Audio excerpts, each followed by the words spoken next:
The Dead Pair Podcast is brought to you by Elite Shotgun. They stand behind you. It is fueled by Fiocchi.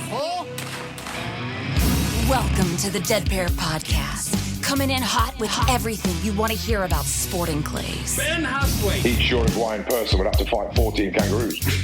Let's get Anthony on the phone. You're making a big mistake, okay? Yeah. We're talking Gianna Santo tonight. Well, I have something, but I don't know how much everyone's going to like it. I was not ready for that. With your hosts, Jason Rambo. You just didn't want my wife to edit something else you did. And Sean Alley. Gotta keep it PG-13, man. Often imitated, but never duplicated. It's the Dead Pair Podcast. The Dead Pair. And now, it's showtime. Welcome back, everyone. What's up, Mr. Large and in charge? Jason, you got me on pins and needles here, man. You've been playing this game for the last week and a half, 2 weeks. Who are we having on here tonight? You just hold your horses. Not more important, but we've got important stuff to get to first. We have a turning talk right off the rip, Mr. Alley. Okay, well, I'll take care of that. It's Tourney Talk. Brought to you by Score Chaser. As always, a big thank you to Casey Chase and her staff at Score Chaser. 2024 Delaware State Championship, June 22nd through the 23rd at Owens Station Sporting Clays is now open for registration. Also, the 2024 Rhode Island State Shoot, which will be July 13th through the 14th at Addyville East Farm, is open for registration. You guys get out there, get those time slots locked in because they're going to fill up fast. Don't forget about the Dead Pair Blast. Oh, yeah, December. Come on, December, Florida, palm tree sand, Jason, right? You're living there now. That's how good it is. I can tell you all about it, my friend. I can tell you all about it. Nice. No, hope to see everybody down there. Again, if you didn't catch it in the previous podcast, we had someone anonymously donate an extra $1,000 to be split between D&E class to add to their purse. Still looking for some more sponsors, title sponsor, dinner sponsor. We still have some slots open, so if you want to get involved, give us a call or call Vero Beach directly. Right. It's a great shoot, guys. Don't miss it. Hey, Sean Alley, we have a Ranger giveaway. We talked about it on the Dead Pair Scoops live show that we did. They have teamed up with Bull & Buck, as you know from the one previous episode, sent us a new pair of the Ranger glasses in an absolutely incredible leather case. It's got the Bull & Buck frame on it. So we're going to do a little giveaway. Oh, also in a shirt, a Bull & Buck shirt, shooting shirt. Oh, that's right. Oh, that thing. And that's sweet. That thing is nice. It's very nice. And healthy price tag, too, so you know it's nice. Yes. We had a big response last time we did the shells in the bucket. Mm-hmm. So what do you say we do like a clear trash bag of some kind full of shells? Okay. And the person that guesses closest to it or hits it gets it. So I like it. We'll post that up on social media. You can either respond on social media when you see the picture for the contest, or you can send us a text. And again, it's in the show description. If you look down in the show description, it says send us a text. Click on that. It comes right to Sean and I's phone. You can answer the contest that way. Also, you can use that for questions for the coaches. Remember, Brandon Powell agreed to answer some questions for the coaches. We have him, Tracy Wright, Chad Roberts, John Woolley, Kevin DeMichael, Don Grant, Corey Cruz. We got a whole host of coaches. And if they're not on our list, tell us which coach you want. We'll get them on the horn. We'll get your questions answered. Hey, real quick, Jason, on the Ranger giveaway. Yeah. When are we going to do the drawing? Ooh. Let's do it. Let's be fair. Okay. Let's do it a week from this release date. And this is coming out the 13th. So we'll do a week from the 13th, which will be the 20th. Yeah. So we'll draw the winner on the 20th. We'll be in studio that day anyway. Okay. So let's do that. So the contest will run for 1 week. We'll have the pictures up on our social media pages, Instagram and Facebook. Take a look. Give us your best guess on how many shells are in the bag. And the person that comes closest or hits the number wins the prize. Nice. So are you going to tell me who the heck we're getting on tonight or what? I guess. We still had another giveaway to get to. Oh. We have the NSCA free entry into the Nationals giveaway. Okay. You know what? I'm torn on what to do for that. So we'll let the listeners decide what the contest should be. Oh, okay. What do you think of that? Huh? I like that idea. Maybe get a little response from the listeners. What do they think the contest should be? What do you think? Well, since it's an NSCA giveaway, I mean, should it be something NSCA related? Should it be? Well, I was thinking about doing some trivia. Okay. Like, what is the gun manufacturer that's won the most nationals or the most world champion? I don't know. Just throwing some ideas out there. And we don't want to make it to where somebody can just Google it and figure out the answer. This is true. I got a better idea. Okay. How many current active members in the NSCA? Now, these are people that participate in tournaments. Okay, and we can get that answer directly from the source. And I don't think that that's posted anywhere on the internet. No, that's not public knowledge. So right. That's gonna be a guess. So yeah, let's roll with that. Okay. How many active participants are there in the National Sporting Clays Association? I like it. Let's do that. Let's roll with that. All right, so now are you going to tell me who we're getting on here on the phone here? Sean Alley, we've had a lot of presidents on this show. Okay. We've had president and CEO of the NSSF. Yep. Even Guy Fieri himself is a president and CEO of Knuckle Sandwich. Yeah. President of the NSCA, Michael Hampton. President of the NSCA, Michael Hampton. We're going to have the president of Fiocchi on shortly. We are. We've had the president of, we've had a bunch of presidents on when you really think about it. We have. So what company are we talking about? Oh, it's not a company. Not a company? Close. How about a country? Okay. Fasten your seatbelt and tighten your pantyhose, Sean Alley. All right, I'm on my edge here. The Dead Pair. All right, this is quite possibly the biggest honor we could ever have on this show. Welcome to the show, Mr. Eric Trump. How are you, sir?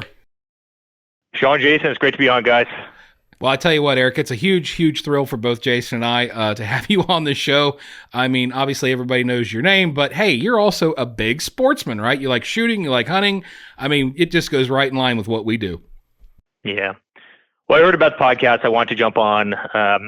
People probably see us on as faces that are on TV every single night, but if I'm not working, and I work a lot, I travel all over the place. Obviously, we have great hotels and residential buildings and golf clubs and everything else, and I kind of run all of that for a Trump organization. But if I'm not working, my wife can tell you I'm beyond obsessed. I'm shooting. I've more sporting clays than you could possibly imagine. A lot of competitive skeet and trap. Growing up, I grew up with a shotgun in my hands. I grew up doing a lot of the rifle stuff, doing a lot of, some of the long range rifle competitions, some of the PRS stuff, shoot long range almost every weekend. Certainly grew up with a pistol in my hand. So, if it flies through the air at high speeds, I love it. Do a lot of archery, a lot of bow hunting. It truly is my passion. The outdoors is my passion. I think everybody that's probably listening to this knows that, Don and I, my brother and I are, awfully big advocates of the outdoors, of sportsmen, of conservation, and certainly of the shooting sports. It is 100% my number one issue politically. It's something I care. Well, I mean, the U.S. and patriotism and the American flag is probably my number one issue, politically, but obviously our Constitution and our right to bear arms. And I'm certainly a guy that bears arms. And, I love everything about the shooting sports.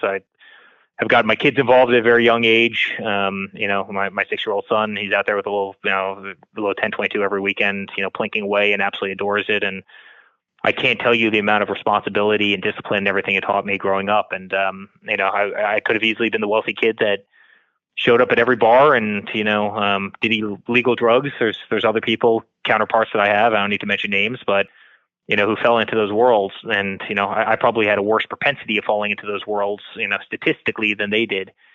The outdoors and the shooting sports and hunting and fishing and, being in nature and, shooting and competing and, loading ammo and all the other things that I love.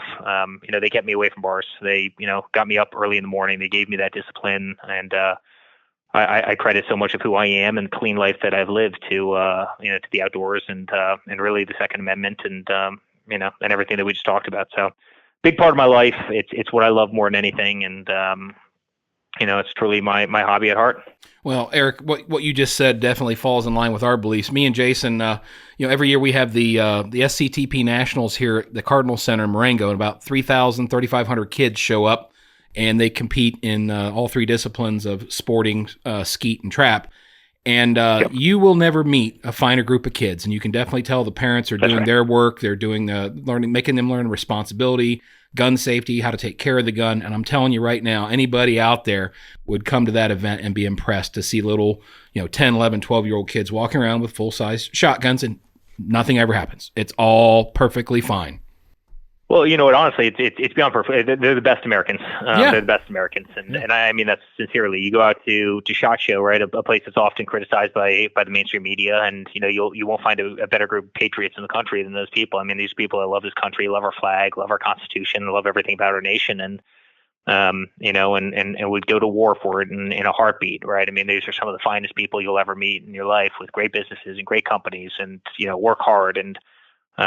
Believe in faith and believe in, freedom and raising, great, strong families and united families and so many other things. But anytime I can support the, youth shooting sports, I do. It's, so oftentimes we get hit up by the Boy Scouts. The Boy Scouts, and now I think they call them Scouts of America. I think they just did kind of a little bit of a woke names change. But regardless of what you want to call it, they'd always come to us, asking for, donations and other things. They'd hold, events at our properties. And I always used to say to them, listen, I'll donate as much ammo as you can possibly shoot. That's my contribution to you. Don't ask me for money. I will single-handedly donate, all the 22 you want to shoot, all the 12 gauge you want to shoot. I'll buy you a pallet of 12 gauge right now. All right. That should last your troop an awfully long time. Let's go. I'm happy to make, and half the time I get the warm welcome. I can't wait. Our troop is awfully involved in the shooting sports, and half the time, we don't really emphasize the shooting sports in our troop. And congratulations, I'm not the guy for you. You get a bow and arrow in kids' hands, get a slingshot in kids' hands, teach them safety, teach them how to do it right. Grow the next little set of men and women in this country, and and do so along the core beliefs that that we all love, and I will support you in spades. And if you want to go off on a different tangent, then kind of go somewhere else. But it's so important. I mean, again, I grew up from a very, very young age because my grandfather was an avid outdoorsman, and I grew up with that 10/22, and I mean the best,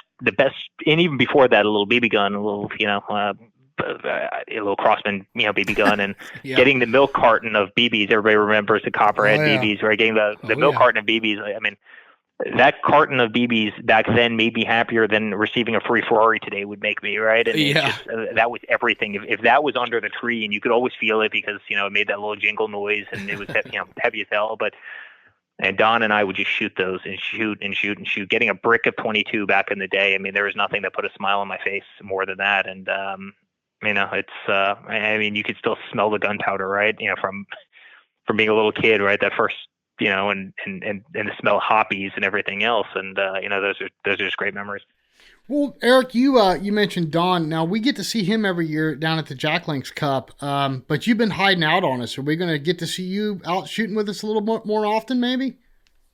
Well, somebody's got to run the company, but I joke. I let Don have all the fun. Don's amazing. Don's an amazing sportsman, and he loves it. And Don probably does a little bit more hunting than I do. I probably do, maybe a little bit more shooting than he does. But he's phenomenal at what he does, and we both take it really, really seriously. And again, there's nothing I like more than shooting clays. I mean, shooting clays and long range rifle are probably my two favorites. And again, if I'm not working, that's what I do. So. Jack Links is very close to where I live. I'm now a Florida resident. I left communism about 3 years ago. I left from New York, and honestly, New York has some of the best sportsmen in the country. They really do. Unfortunately, the city's awfully messed up right now, and the politics of the state are awfully messed up. But so some great ranges, some great plays. But I went down to Florida, and I'm awfully close to that location. I shoot out South Florida Sporting Clays a lot. They have a great facility there, and Pine Creek is another great facility. I mean, we're surrounded. If you live in kind of southeast Florida, you are surrounded by phenomenal sporting clays and great facilities. We're very lucky to have them. Heck yeah, absolutely. Vero Beach is one of our sponsors and one of our favorite clubs to go down there. If you've ever been there, it's a wonderful place, and we'd love to show you firsthand if we could. Let's go, guys. Saddle up. I love it. Don't threaten him with a good time. Yeah. Eric, has the family always been involved in busting clays? I mean, I know you guys shot BB guns and 22s and all, a lot of hunting and stuff, but have you guys always been involved in some way, shape, or form in clay target shooting? So it's a little weird story. I went to a boarding school in Pennsylvania, and they had a shooting program. They had a great program, but I had a roommate there, and his family was very involved in the gun industry. They owned a company called JSC, which was Jerry Sports Center, is the largest distribution of guns in the country. And so my already hobby that I had, which was shooting BB guns and little 22s, really got kind of put on steroids. And I got access as a young kid to a world that, frankly, New York wouldn't have otherwise given me that access to. And, my grandfather got us into it. He died at, a relatively young age, for us. And then we got catapulted based on, friends that we knew and just our love for the sport. And we started taking it really seriously. And I started shooting in all the vintage cups, a lot of side-by-side matches in the country, shooting the old, hammer guns, in all the different gauges. And that was a lot of fun, the Foxes and Parkers and, and everything else. And they were great shoots, did a lot in New York, just great Sandinona and Mashomak and Tamarack, some of the great courses, in New York and a bunch of the other ones. And just absolutely fell in love with it. And, I had a lot of great mentors in the game. The owners of RST Shot Shells, a great mentor of mine, and spent a tremendous amount of time shooting with those guys. And then just kind of took it to a different level. Anywhere I could go to pull the trigger, I'd go. Any range in the country that would have me, I would go to. And at the same time, spent a lot of time shooting at, some of the 1,000-yard ranges, Williamsport in Pennsylvania, and became friends with a lot of the great kind of rifle gunsmiths in the country, and started building my own rifles and doing some of the machine work on them. And that's still a hobby that I carry today. And so if it flew through the sky, or if I could shoot at a long range, or I could shoot at a short range, I mean, it's just, again, something I loved. And then, obviously I got into a lot of the waterfowl stuff and the upland bird hunting, and, kind of love all that. And again, I don't really discriminate if I can shoot it. I don't care if it's a BB gun, or a 50, or a shotgun. I don't care if it's a 410. Model 42, pump is probably my favorite thing to shoot clays with, these days. Oh, wow. Or if I can go out and, shoot a big boy course and, super long, hard, nasty targets. I mean, I just, I love that world. Well, let me put you on the spot then. Okay. I know that you do pistol, you do rifle and all that stuff. If you had to pick one, and again, no judgment here. If you had to pick one thing to stick with, what would you be doing? Discipline? Yep. Oh God, it's between the two. It's between long range rifle. I love shooting steel out far, sure, and obviously the shotgun. I love every aspect of shotgun. Right? Again, I love just modern great over unders. I also love vintage side by sides. Right? I mean, I grew up shooting 16 gauge Parkers, 20 gauge Parkers. I grew up shooting a lot of the old hammer guns, and absolutely love that. Some of the sub-bore stuff. The 410. I love shooting sub-bore.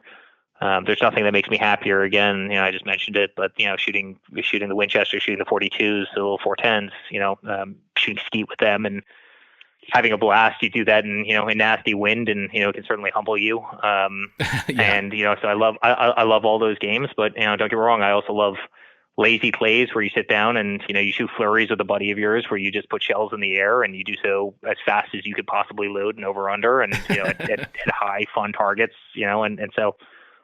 Listen, guys, when it comes to shooting sports, I don't really discriminate. I love every aspect of it.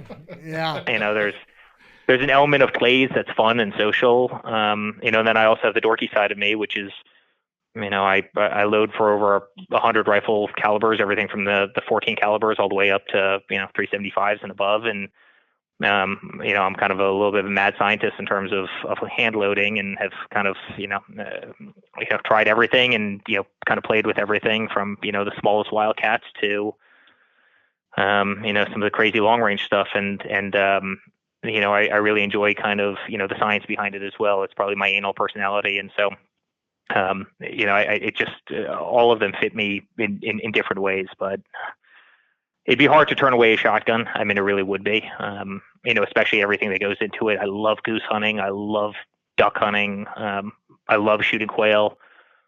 Fortunately I live down in Florida now, and the quail hunting is phenomenal. Oh yeah. At the same time, I could list a lot of the positive attributes about the rifle stuff as well. Gotcha. So let me ask you this: out of the shotguns thing, out of the shotgun side, obviously you got trap, skeet, sporting, FETASC, all that stuff. Do you have a favorite discipline out of just the shotgun and claybird arena? Oh, definitely sporting. Okay. Sporting, 100%. You know, I went from, shooting predominantly sporting clays. And then I started doing a lot of kind of, true disciplined, trap and skeet.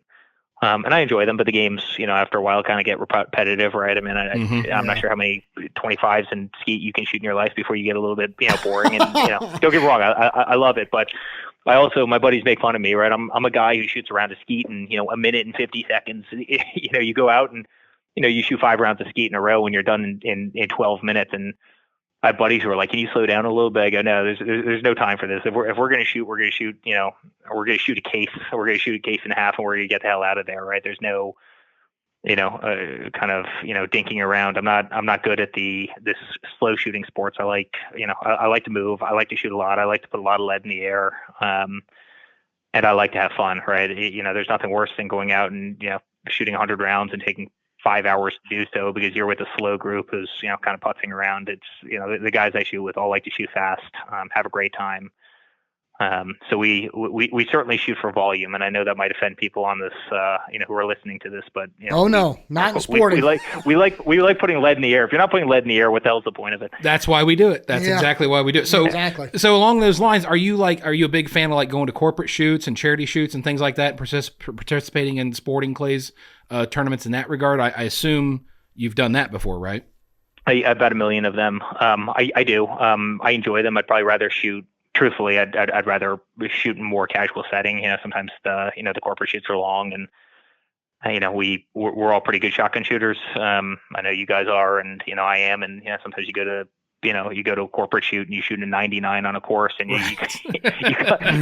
come out and say, "Guys, I'm not sure. Can you have one target, please? That's more than 25 yards, and have it not just be floating right in front of your plate. Please do something with it. You just give me one hard target." And but listen, they serve a purpose. I used to hold a lot of sporting clay shoots for St. Jude, a charity that I care deeply about, and we used to do those down in San Antonio. We did them at the National Shooting Complex down there, and a bunch in Louisiana. And so don't get me wrong, there's if you can raise a lot of money doing something that you care about deeply, it's an awesome day. But I think if you're truly shooting, there's nothing more fun than grabbing 3-4 good shooters, loading up the back of a golf cart or a gator with 4, 5, 6 cases of shells, and just going out and having a blast. Well, Eric, I'm glad you brought up St. Jude because that kind of leads into my next question I had for you. Sean and I are huge advocates on this podcast for introducing new people to the sport and getting them out shooting. And the youth kind of hold a special place in our heart. Now, I know you said you donate to Boy Scouts or whatever they're called now, Scouts of America, and obviously you do something with St. Jude, but do you support any other youth organizations or anything? Honestly, I think the people in sport need to take a bigger responsibility, right? We all have mentors. I had 3 or 4 mentors in the shooting sports. I told you the owner of RST Shot Shell's a dear friend of mine, and he saw me as a young kid. He saw I had a lot of potential in the sports. He saw I was a really good shooter, and every time I left his place, I'd have a couple cases of shotgun shells would always find their way into the back of my my truck. Right, I was too young. Not too many people in my family were into it in the way that I was. Don and I obviously were, but and just the guy was always encouraging me just to take it further and further and further. I had the same people and on the rifle side of what I love to do, right? Guys that shot at Williamsport, some of these 1,000-yard matches who come over my shop. You want a chamber rifle, come over, and I'll teach you the gunsmithing aspects of it. I'll show you how to bed barreled action. I'll show you how to have inlet. I'll show you how to do all these things. And they didn't need to do that. They didn't need to do that for a young kid. And, they did it because I was really, really into it. And I lived and dreamed this stuff. And it was my biggest hobby by far. And, I think every single person, aside from just kind of the formal aspect of it, I think, everybody has to take, some kid under their wings and really get them into the sport, get them in a young age, give them the ammo, give them the resources, teach them the discipline, teach them the safety, do so in a holistic, safe, meaningful way. If they're really into archery, you put a bow in their hands and get them really shooting and get them outfitted. And If they're into the hunting stuff, then really take them into the woods and get them going there. If they fall in love with sporting clays, well, guess what? Bring them out. And it's kind of the responsibility we have, because if we don't do that, God bless, we're going to lose the sports. And we've got enough external problems to the shooting sports, right? They're trying to make ammo effectively unaffordable. You've got communist states like California, who are trying to serialize every single round, and you need every single background check in the world to buy a box of 12 gauge. Yep. I mean, they're trying in every way, shape, or form. They're trying to tax ammo. They're trying to shut down public ranges. They're trying to shut down state ranges. They're trying to shut down private ranges. They're trying to, kill you with noise restrictions. I mean, every single day it's lead fallout and this and that. And, what's a disintegrating clay going to do to the ground? And I mean, they're just trying to make our lives hell on every front. And, you do that, and then, you take that and combine that with people who aren't getting youth involved in the sport. And by the way, I think we're actually doing a decent job, but I think we could be doing better. And I think we could individually be doing better. Agreed. And that's how you see a sport disappear versus, if everybody can mentor a couple kids, no different than I had a couple great mentors. You can grow them into people who will live and breathe it for the rest of their lives. And like I said at the very beginning of this call, I can't tell you the benefits that will reap in those kids' lives in perpetuity. I stayed away from drugs. I never touched a drug in my life. It was because of the shooting sports. I stayed away from drinking because of the shooting sports. Right? I was the first one up in the morning. The responsibility, the discipline, the this, the that. The fun times with friends, of fun times around a campfire, et cetera, that, a great memory. Some of my best memories, in my lives were because of that. And I could have gone down, an awfully different path, especially as a kid originally from New York City, who, frankly could have lived a very different, very wild life. And the shooting sports really kept me together. And, I think I'm being very long-winded in saying this, but, and not only is it great for the sports, it's great for those kids, and it's great for their development, their personal development, and frankly, the next generation of Americans. Absolutely. Well, that's something we really push hard here every episode, is we always say, take someone new shooting, take them to a tournament, whatever.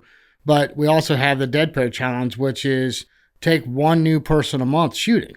And that the snowball effect in the right way that creates, you take a guy out shooting, next thing you know, and the wife's going, or the kids are going, or the whole family's going. And that's the great thing about our sport. And I really do believe, the youth are the future of our sport. And if we don't get them in the right path, we could lose this sport. So I agree with you 100%. I have never taken anybody out, man or woman, who hasn't come back with the greatest smile on their face. I can't tell you how many people I've taken out that were just not naturally, I'm not sure, I'm a little scared, I'm a little this, I'm a little that. You put a little 22 in their hand, and you let them shoot at a piece of steel 15 yards away, and all of a sudden it's making this great dinging sound, and they're absolutely hooked.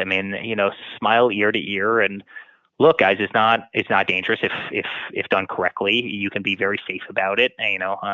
There's really great people in the sport. And they come out with a very different impression. Man, that was a lot of fun. Like, I'm so glad we did that. Thank you. I have like a new appreciation for something that I didn't quite understand, other than the nonsense media narrative that's spun every single day. And right. I cannot tell you how many people I've done that to. Just take somebody out with a 22. I guarantee you it'll get them hooked for life, or at least they'll have a different appreciation for the things that we all love. Obviously, clays is a little bit more specialized, but it's not hard. No, Mr. Trump, you would get the biggest smile. Some of the coolest emails we've got, they start off the email, "You dirty, rotten, whatever." He said, "You know how much money you've cost me? I went out and bought guns and shells and vests." Oh, yeah, 100%. And then they're hooked and they love it, But you mentioned something a minute ago about mentors. When it comes to clay target shooting, have you ever been coached or had a coach that you work with?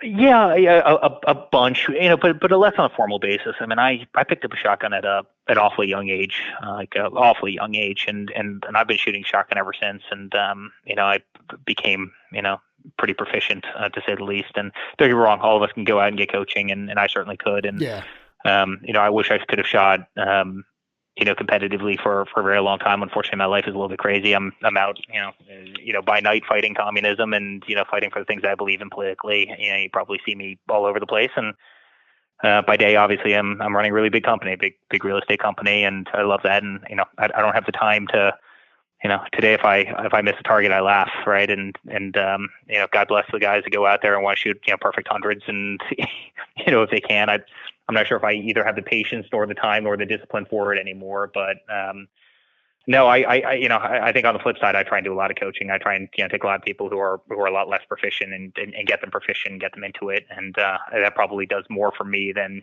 breaking maybe an extra clay every a clay or two every 100 when my mind's not necessarily always in it, and I'm trying to do it more for relaxation than to than to prove you're perfect. And so I understand both sides of the game. I certainly do, but my world is less about the coaching today and more about the smiles, the enjoyment, and having a lot of fun. And don't get me wrong, I think my friends would tell you I'm incredibly competitive, and there's very little, it's very rare that you start on station one at Skeet where I'm not running my mouth telling everybody that.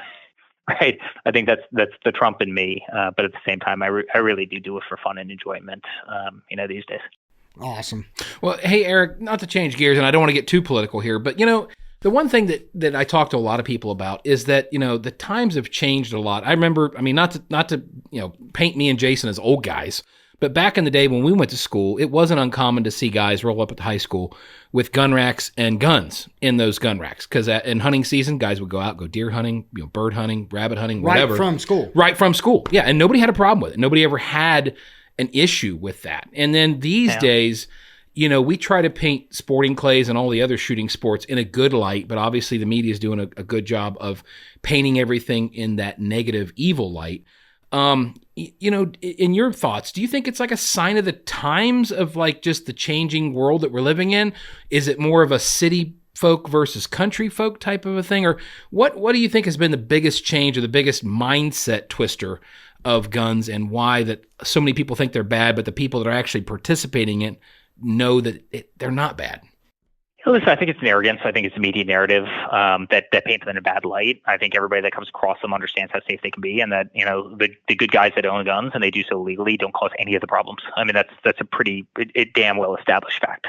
I've got several hundred guns and I cause zero problems. And I've also I filled out, more yellow forms than any person, in history, and as have you guys, obviously. And, I've put more rounds downrange than any person in history, and I love it, and I enjoy it, and I do it legally, and I do it safely, and, I do it properly. And as you guys, and we cause zero problems. And, you've got a lot of places that don't crack down on the people who do cause problems, right? And who don't do it legally as we all do. And, they don't do a damn thing about them, which kind of always makes me, question the politicians, motives. But, I'm kind of seeing two sides to it, guys.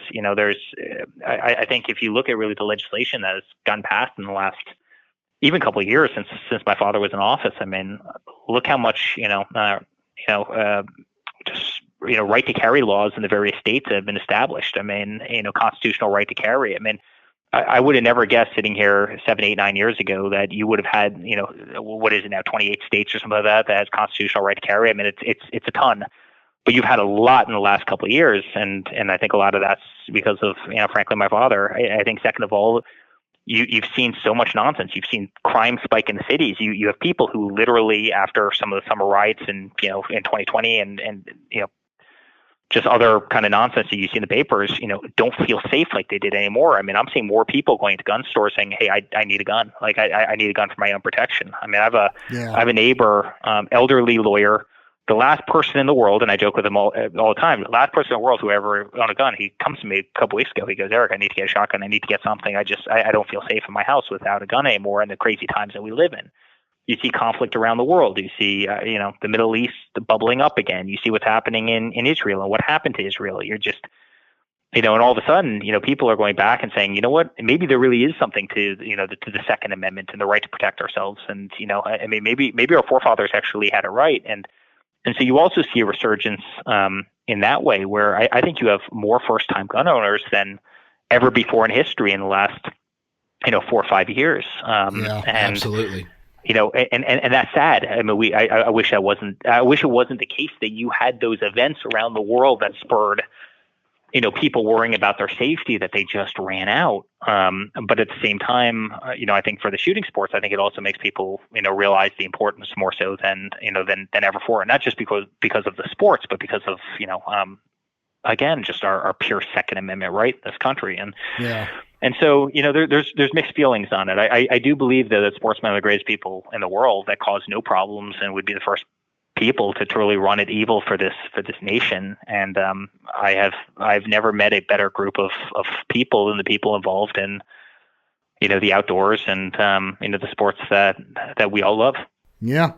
And again, I'm going to reiterate what Sean said, not trying to get too political, but I think it's obvious no matter where someone stands on their favorite candidate or which side of the aisle they're on, there's a clear choice this November for the Second Amendment. I mean, people that love this sport have to have the Second Amendment in order to participate, So, to the naysayers, and I don't know how, but there are naysayers to your father, unfortunately, that are still sportsmen. It's like, well, how do you get through to their thick skulls? So... Well, you've got Kennedy, who's actually maybe even worse than Biden is in terms of guns, right? I mean, let's start there. I mean, some of his positions over the years have been disastrous. Forget about it. You'd lose your Second Amendment rights, and and then you have Biden, right? I mean, I'm not sure if Biden knows exactly where he is, right? He called him. You remember a couple of years ago, but I'm not going to take away your AR-14s. I mean, it's kind of. It's remarkably embarrassing. Obviously he meant AR-15s, but he called them AR-14s. But it's, obviously he wants to strip us of the guns. And, just this week, I think they did new, good gun prevention and criminalization department as part of the White House or something like that. It's a fancy name that they came up, which is effectively another way of saying, we want to strip your guns. But, don't just be fooled by those antics. Watch very carefully. It's no different than what they do with oil and gas, right? They make permits hard for gas, for pipelines, and, they make drilling permits hard, and they start taxing you, and they do this and that. I mean, that's the same recipe that they're using for firearms, right? How do we close down your range? How do we put noise ordinances in place where, all of a sudden, a little local skeet and trap club, has to go under because it violates some noise ordinance of a town? How do we, do something about lead, or as I said before, clays that are, it's any way that they can get you, they will. All right. How do we tax ammo and make it punitively, expensive? How do we, make components hard to get? How do we make it, New York State, when they put in this, the SAFE Act in the state, like you can no longer buy ammo online. So guess what? You have to go to a store, but so much in New York State doesn't have gun stores near their house, right? If you live in the southern part of the state, it's very hard to find, right? So now all of a sudden you can't go out and conveniently buy ammo, but you can't buy it online, and it becomes 5 times as expensive. And then they shut down the locations to shoot, and all of a sudden they make it impossible to get that next generation into the sport because, again, they make it non-accessible, they make it expensive, they make it punitive in every way, shape, and form, and don't let anybody tell you that that's not a cognizant effort of the other side. It is. That's their plan. That's what they're trying to do. I mean, they play this long game, and they're good at it, and we better combat it. And if we don't, again, we're not going to have our hobby. And so, right. Listen, the choice is it would be hard to believe that I'd have to convince anybody who loved the Second Amendment that that we're on the right side of it. I mean, I think pretty much everybody in the industry knows either Don or I, personally in some way, shape, or form. We're pretty tied in, and I think, I don't think there's probably any two people in the world that love this industry more. I mean, you can probably hear the passion in my voice right now, but it's what we do. If we're not working, it's, we're shooting, and, you take that and you compare that to Hunter Biden, who, his wife throws loaded pistols and, dumpsters is, outside grocery stores, right? It's a slightly different type of firearm owner on both sides of the political aisle. And I love it with all my heart, and believe me, it's an item that I would do anything to protect. Well, we're going to do something fun now, Eric. This is something we do on the show called Rapid Fire, and I know you love so many different disciplines of shooting, so I'm going to ask this. This is based on your equipment. If you're going to go out and shoot a sporting clays tournament, okay? So the first thing is gun. What gun would you take? What make and model? DT11. I've shot a DT11 for a lot of years. A variety of guys have been dear friends of mine, and I've shot obviously the Grigofs, and I've shot the Proxies, and I've shot just about everything. But my DT11, I have hundreds of thousands of rounds through it, and I would absolutely grab that gun. That's my my right arm. And that's 32-inch barrels? Yeah, I have 32s. Okay. Factory chokes or aftermarket? I've shot Briley's, and I'm shooting Mullers right now, and I love the Muller chokes. Jim's a great guy. He creates a great product, and they're awesome chokes, and the Briley's are great as well. So I've shot both. What's your go-to constriction? I'm generally shooting mod. Okay. For the most part, don't get me wrong. Sometimes I'll cheat, and if I'm shooting, I typically shoot one gun. I know people make fun of me. I shoot a sporting gun for just about everything. I don't care if I'm shooting trap. I don't care if I'm shooting skeet or if I'm shooting sporting. Right. I have a lot of friends that switch between guns, and they're bad with all of them. And I kind of believe in one gun that you're good with, right? And stop worrying about shortening your barrel for skeet and everything else. And so, DT11 Muller chokes. I shoot the double A's. Maybe I take that a little too far. I know they're expensive, but they're awesome shells. And a lot of times I'll just leave mods in there. With the Mullers, it's actually they're number twos. They go by a little bit different system than the traditional IC mod, etc. But you stole part of my next question. Yeah, you stole part of my next question. Is what ammo do you shoot? So we know you shoot double A's. What recipe? You shoot like a. I think we shoot I shoot the typically the 1 ounce. I don't actually believe in speed. Right? They have some of the competition loads like the 1,300 feet per second stuff. Give me a 1230 load or 1,200 or even 1,250, and that's fine. I don't know. I've had more funny things happen with some of the kind of hotter, not necessarily high brass loads, but I just faster. I don't think they're necessary, and sometimes I actually think I'll shoot worse with them, to tell you the truth. Okay. Are you a 7.5s or 8s guy? I'm an 8s guy. Okay. Don't get me wrong. Typically my recipe is I'll take either a box of 8s and 9s and put one in each pocket, and that's typically my way of changing chokes. If I have a close bird, I'll throw in the 9s. If I have a farther bird, I'll throw in the 8s, and instead of just changing chokes at every station if you're shooting sporting clays, and that works awfully well. Okay. I'll certainly keep a box of 7.5s for far bird if I'm screwing off, but it really depends on the. Okay.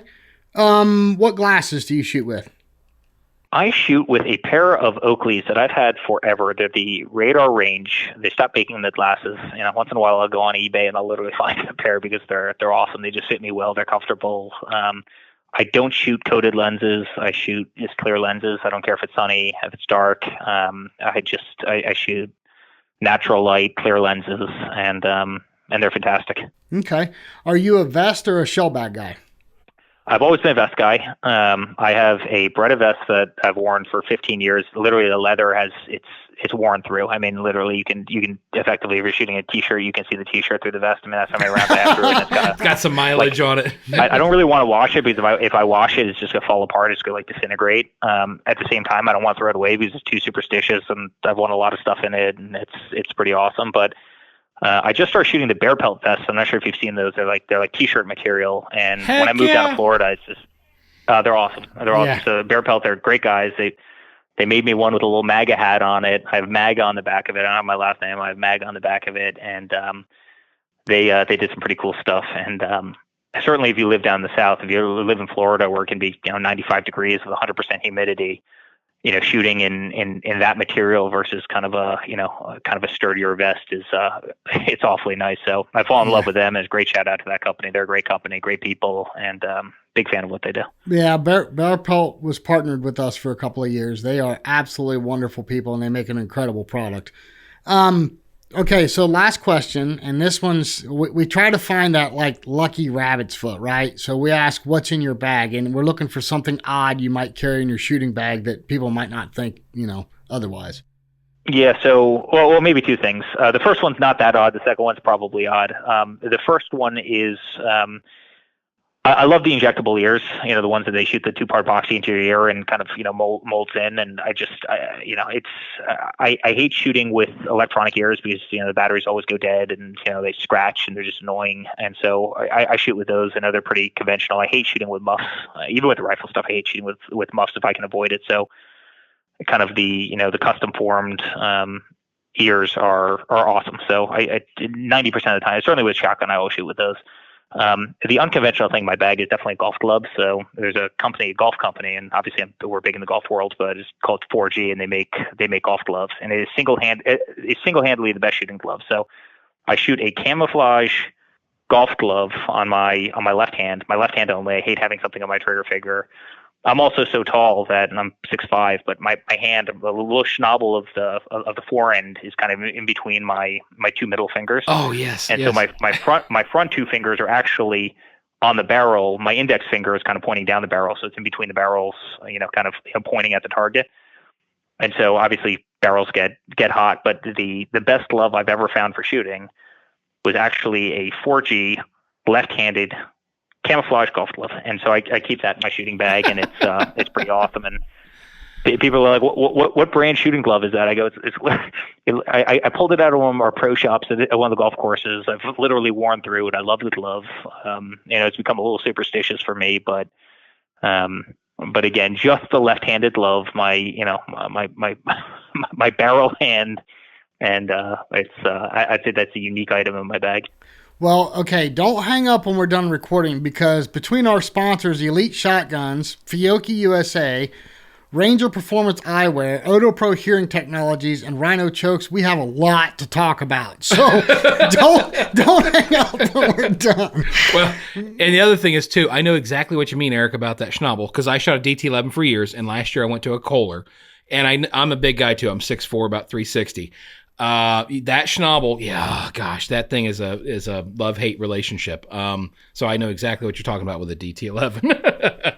I actually love it. It's funny. Oftentimes the guys get the round, kind of round forends, and I hate it. I actually like it. It sits right in between your fingers. Your left hand is positioned the exact same way every single time. My hand lines up perfectly. You can slide it out.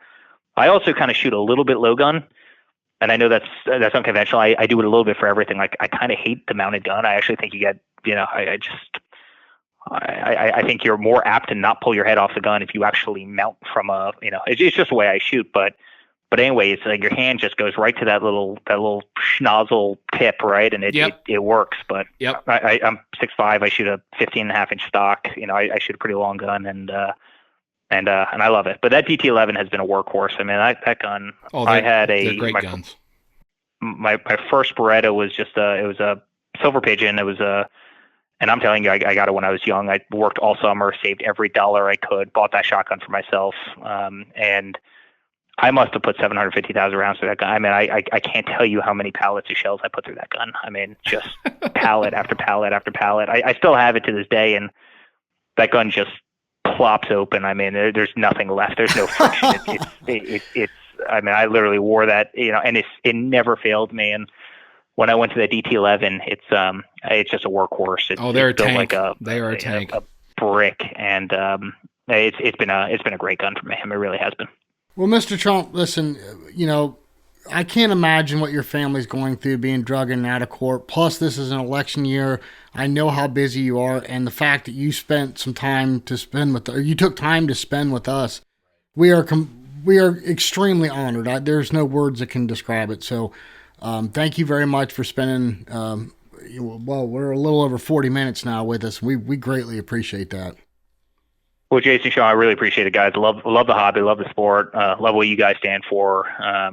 Keep it up with this awesome podcast, and let's go to Vero. I'm not too far away from there. I'm about an hour away from there, and so let's go break some clays and have some fun, get some good laughs, and have a good time. I'm all about it. I live down in Florida now, so I'll probably send pictures of you and I to Sean just to tease him. So, man, rough. Eric, don't hang up, but thank you very much, sir. We appreciate it.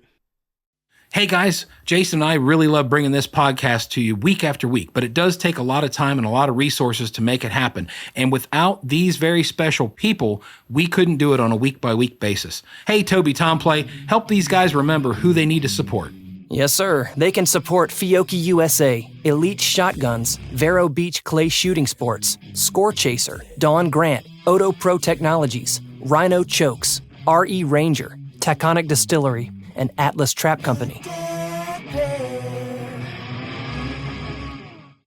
You son of a bitch, Jason Rambo.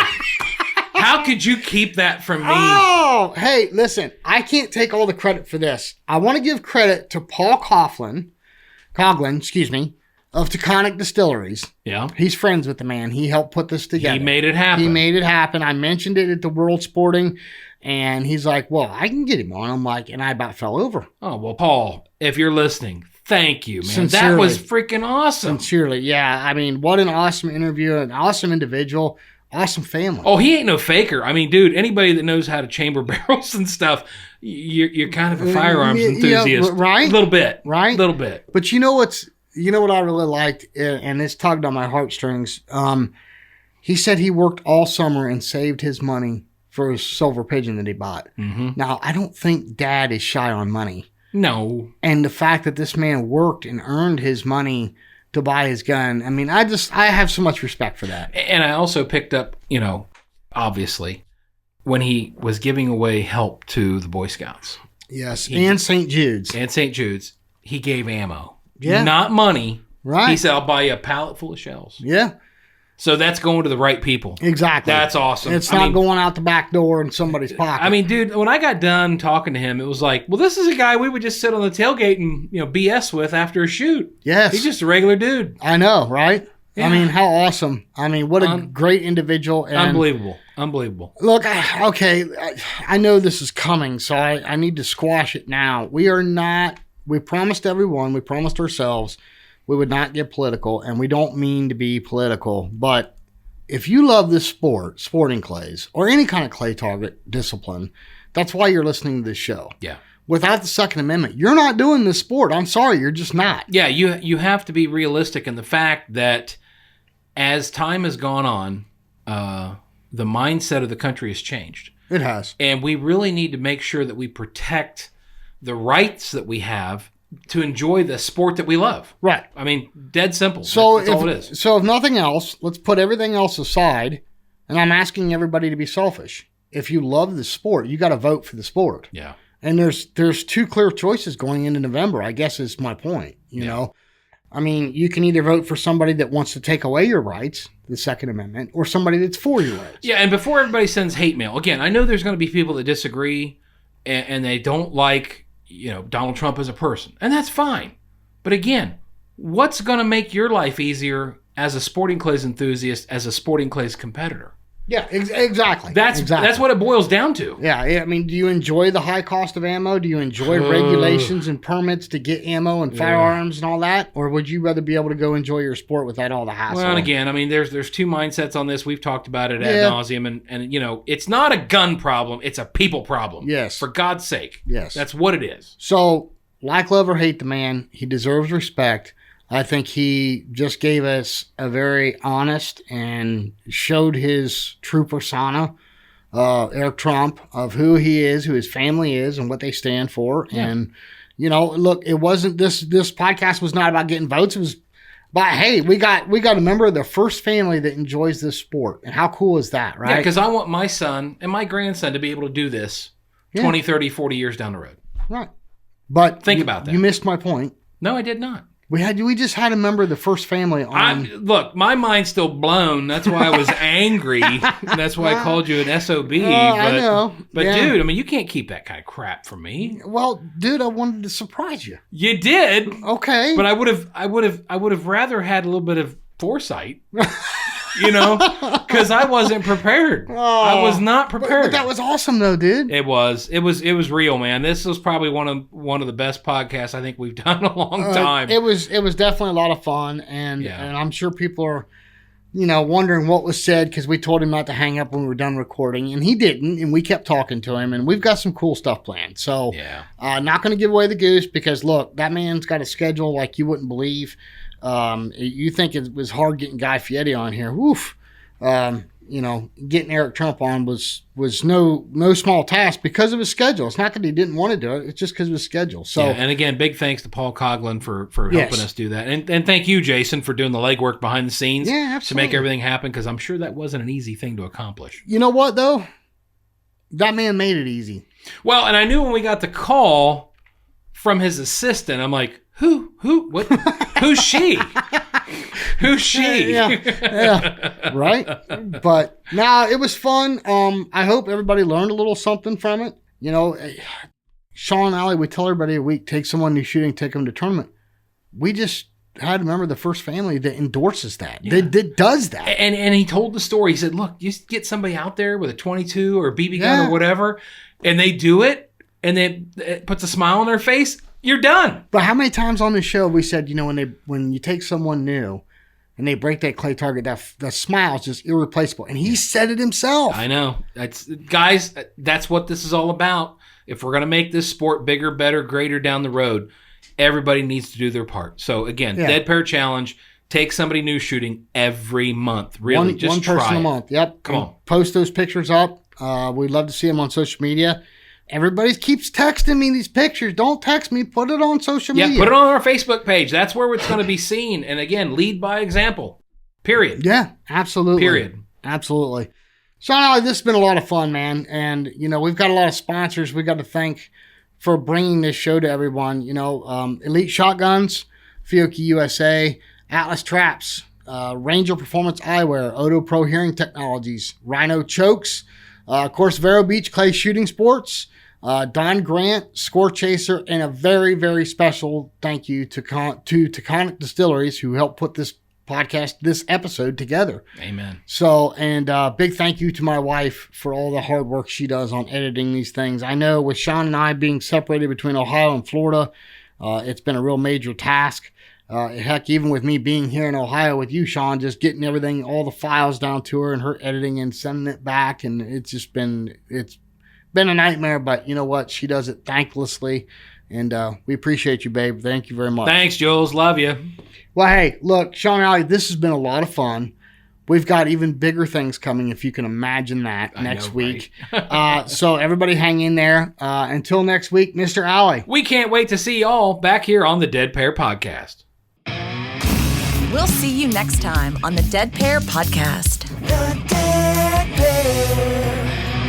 The Dead Pair Podcast is brought to you by Elite Shotguns and Vero Beach Clay Shooting Sports and is fueled by Fiocchi USA. The Dead Pair theme song was written, arranged, and produced by Toby Tomplay. Big thanks to the following sponsors: RE Ranger, Odo Pro Technologies, Rhino Chokes, Don Grant, Score Chaser, Taconic Distillery, and Atlas Trap Company.